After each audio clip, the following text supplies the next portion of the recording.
Paperwork, textbooks, written tests, handouts are becoming obsolete nowadays with the spreading of new communication technologies. The pace of it is so fast that scholars cannot catch up with the rapid changes.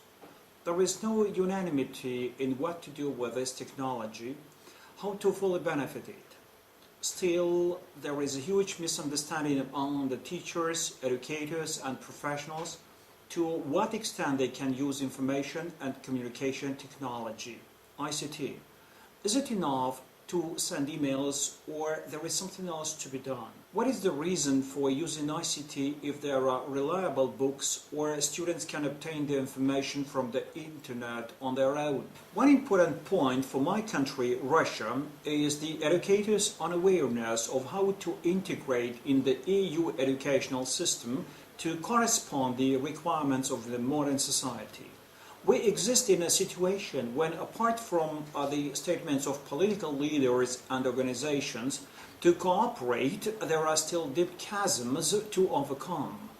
We all need unified regulations on what to consider ICT in education and how to provide it. We will not rediscover America by stating that ICT nowadays affects society, be it workplace or private life.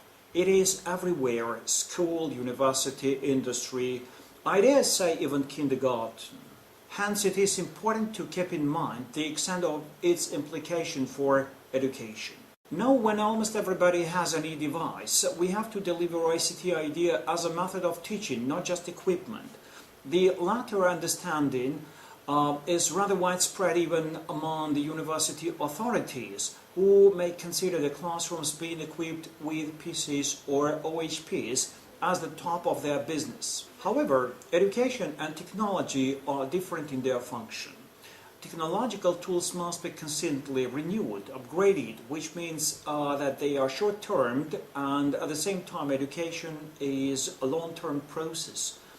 Being a short-term tool inevitably means being expensive. Education almost everywhere in the globe is always expensive and needs to cope with immaturity and instability of expensive technology.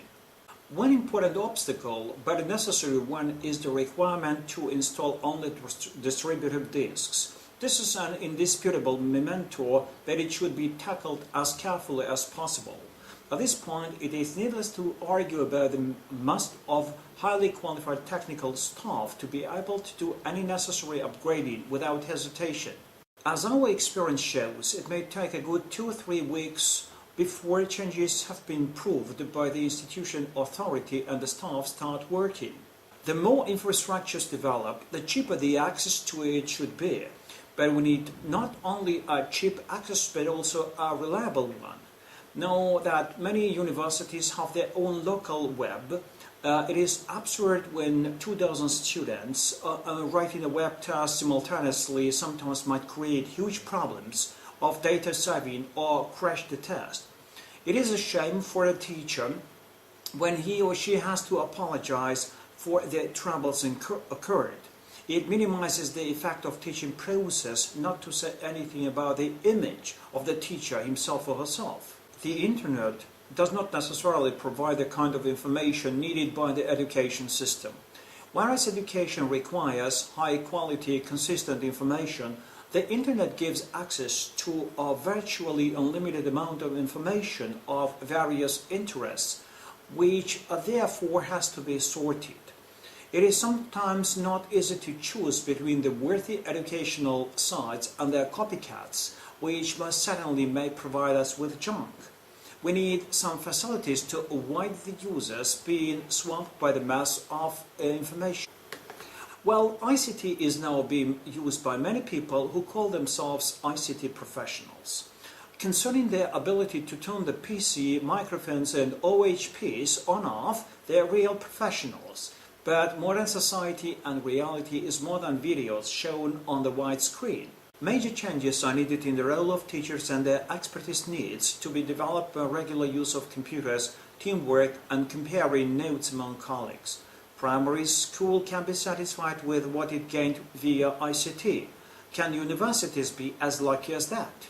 We will not agree with many colleagues unfairly considering that ICT is going to substitute teachers at schools and universities who see the school of future as a cyber school, empty classrooms and students comfortably sitting in front of their monitors, sipping tea or coffee, and the teacher's voice from the speakers.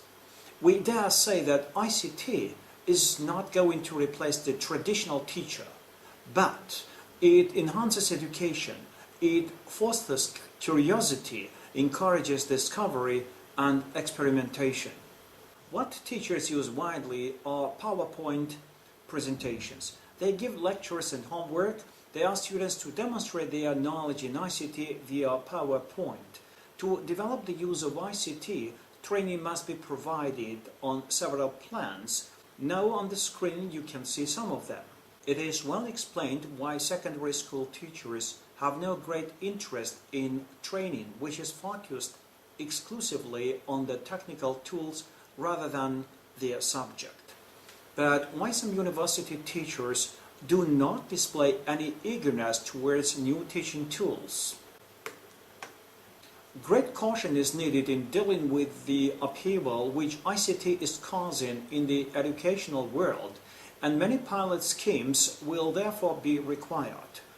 In its recommendations for priority action, the EU report on the 27th of January 2000 first underlines the need to make the best use of a store of knowledge which is constantly being developed. This requires three types of across-the-board action. EU countries have passed a long way to cooperate, sharing ideas and vision and establishing of a virtual European educational area.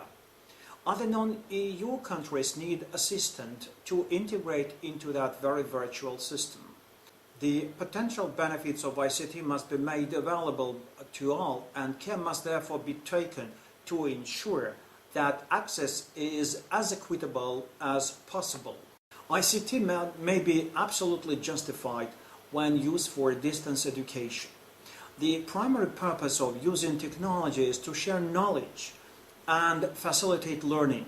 The knowledge may be shared collectively with an entire class through a given technology, or it may be focused individually on one student through a different technology.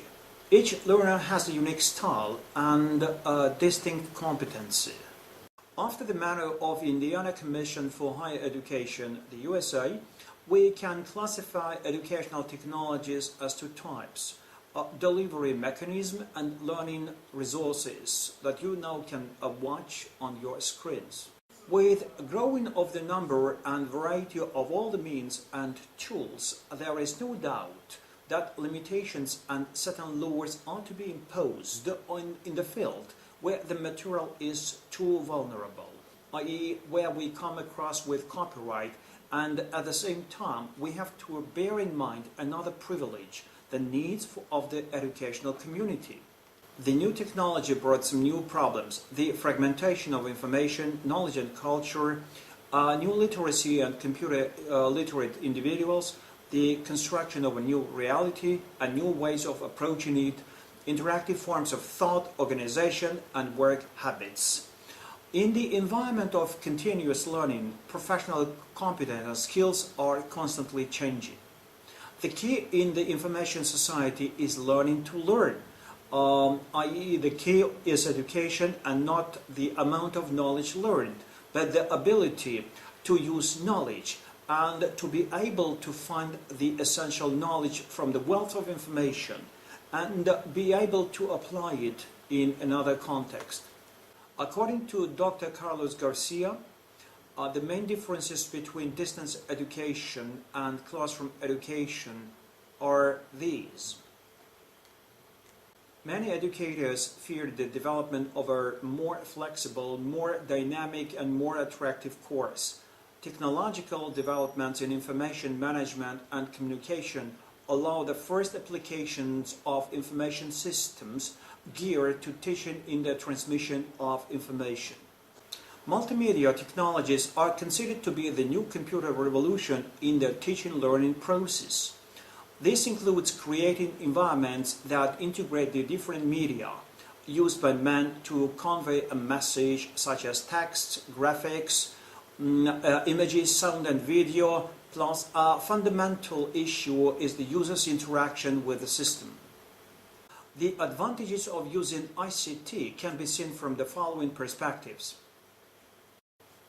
People's Friendship University of Russia in general and the Foreign Languages Department at Law Faculty in particular try to be in the mainstream of new trends. We widely use different types of multimedia, though as everywhere we also have some problems among the staff not able to use new systems or unwilling to use. This approach is quite tardy, while those who are ICT friendly are able to attract not only their students, but their parents, administrators, and even unexpected groups of students from other institutions. We welcome chats and forums at the teacher's side, but we will as well welcome webinars, which at this stage is not as spread as other means due to its money inconvenience for the university administration firstly, and then computer illiteracy of the teachers. The spin box of a teacher's site is a fair index of the teacher's popularity. An advanced in ICT teacher not only has a copy of lecture hang in the site, but also a lot of other information, links and cross-links for their students. We make films with the students, video of their lectures, role plays and presentations to watch them later and discuss the problems. It is an excellent tradition of ours to hold a conference in March each year at People's Friendship University of Russia, and to take part in other conferences sharing our experiences with our colleagues. Technological evolution requires active role in shaping human evolution. One should bear in mind that ICT is a progressive tool, but also not to forget some vulnerable issues such as copyright or ethic issues while using the internet. It is the duty of educators to develop human resources with moral and ethical standards on par with technological developments, able to develop and implement technologies needed to meet our demands, and thus overcome the situation of being mere importers and consumers of information and technology. ICT should be used actively and efficiently. This way it is possible to reduce the cost of ICT. While incorporating into the world, at the same time cultural identity should be preserved. Whatever the cost, ICT has become and will be an inseparable part of our education. Our task as educators is to remain in the vanguard of it. Thank you.